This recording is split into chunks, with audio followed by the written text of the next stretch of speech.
Balaruc a un incroyable patrimoine. Si nous savons le mettre en valeur et le présenter, il deviendra un véritable atout économique. Je vais parler maintenant de l'aqueduc romain de Balaruc. Balaruc a la chance d'avoir un aqueduc.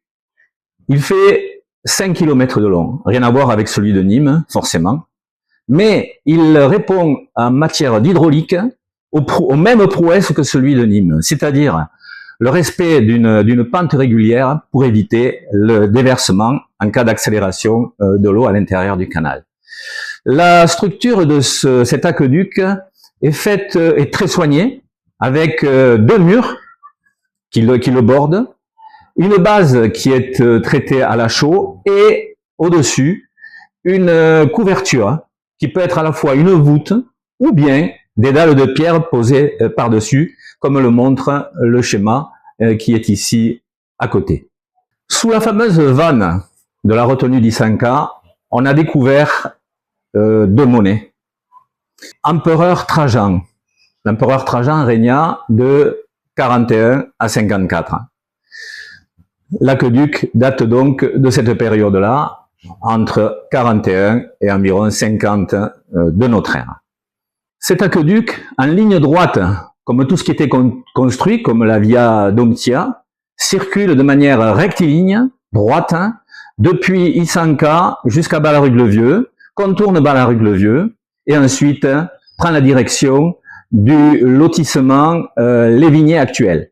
Dans la plaine de la Fio, cet aqueduc circule aussi de manière médiane jusqu'au rond-point, et à l'occasion de fouilles réalisées par les archéologues de la DRAC, j'étais présent d'ailleurs, j'ai fait des photos, ce sont les photos que l'on voit s'afficher maintenant, on voit comment les murs de soutènement de cette fameuse aqueduc qui déterminait le canal étaient faits de manière tout à fait parfaite et bâtis pratiquement dans son ensemble. Donc l'aqueduc par la suite traverse le lotissement Cacocel du côté droit, et là le bâti, on l'a retrouvé, est une forme de béton de chaux, avec après la même structure et les mêmes dimensions. Ensuite, cet aqueduc, on le retrouve avec des restes de tuyauterie en plomb au niveau de l'intersection entre l'avenue de la Cadole et la rue du Lavoir.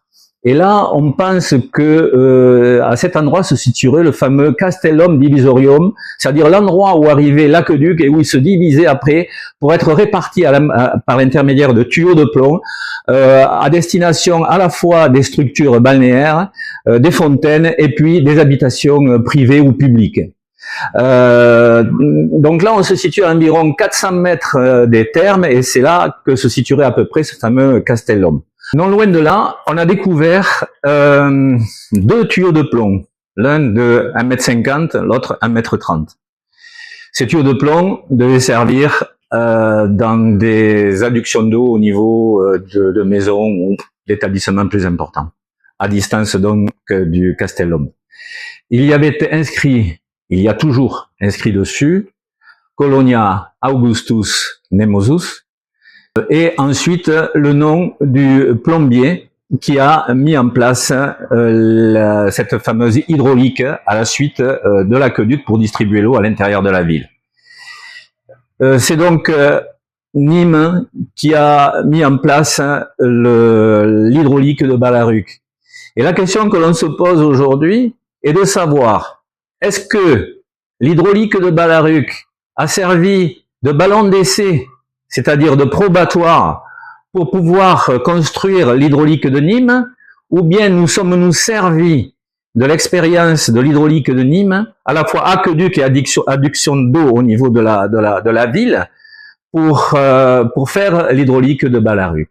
La question se pose aujourd'hui, elle n'est pas définie, mais moi je me plais à dire que l'aqueduc de Balaruc a servi d'essai pour réaliser celui de Nîmes. Si cette vidéo vous a plu, vous pouvez toujours vous abonner en cliquant sur la tête d'Athéna.